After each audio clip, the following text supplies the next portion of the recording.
പൈസ പറഞ്ഞുറപ്പിച്ചൊരു work finish ചെയ്ത് കഴിഞ്ഞതിൻ്റെ ശേഷമുണ്ട് ഒരു ബാർഗെയിൻ.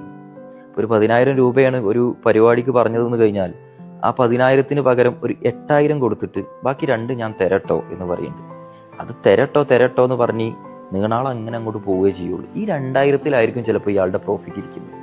ആ 2,000 എന്ത് ചെയ്യും? ഈ 10,000-ന് 8,000 കൊടുത്തിട്ട് ആ 2,000 മാറ്റി വെക്കുന്ന സമയത്ത് ഇയാളത് ചോദിക്കാൻ വേണ്ടിയിട്ട് 2-3 തവണ വിളിക്കും. അപ്പോൾ മറ്റാൾ എന്താണ് ഒരു 2,000 അല്ലേ എന്നുള്ള ലെവലിൽ ഒരു നിസ്സാരമായിട്ട് അത് അങ്ങോട്ട് തള്ളിക്കളയും. പക്ഷേ ഈ പറഞ്ഞ വർക്ക് എടുത്ത ആൾക്ക് കിട്ടുന്ന പ്രോഫിറ്റ് ആ 2,000. ഇയാൾക്കത് വാല്യുബിൾ ആണ്.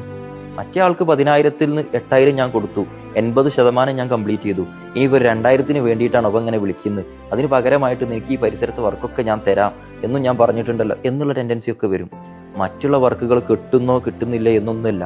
ഇതിന് ഇയാൾ വാങ്ങിയ മൂലധനം, ഇതിന് ഇയാൾ വാങ്ങിയിട്ടുള്ള മെറ്റീരിയൽസ് അല്ലെങ്കിൽ ഇതിന് ഇയാൾ ഉപയോഗിച്ചിട്ടുള്ള അതിൻ്റെ ആ ഒരു എമൗണ്ടെങ്കിലും നമ്മൾ കൊടുക്കാനുള്ള മനസ്സ് കാണിക്കണം. പണം പറഞ്ഞുറപ്പിച്ചിട്ടുണ്ടെങ്കിൽ അത് കൊടുക്കുക. അതല്ല നിങ്ങൾക്ക് അതിൽ ബാർഗെയിൻ ചെയ്യണം എന്നുണ്ടെങ്കിൽ ആദ്യം പറയാം ഞാൻ ഇത്രേ തരുള്ളൂ കേട്ടോ. അല്ലാതെ എല്ലാ വർക്കും കഴിഞ്ഞതിന് ശേഷം ഈ ഫിറ്റാക്കിയതൊന്നും അഴിച്ചു കൊണ്ടുപോകാനൊന്നും എന്തായാലും പറ്റൂലല്ലോ. അല്ലെങ്കിൽ ഒരു വേറെ എന്തെങ്കിലും സംഭവം ആണെന്നുണ്ടെങ്കിൽ അത് തിരിച്ചെടുക്കാൻ നമുക്ക് പറ്റൂലല്ലോ. പറഞ്ഞ പൈസ കൊടുക്കാനുള്ള മനസ്സ് കാണിക്കുക.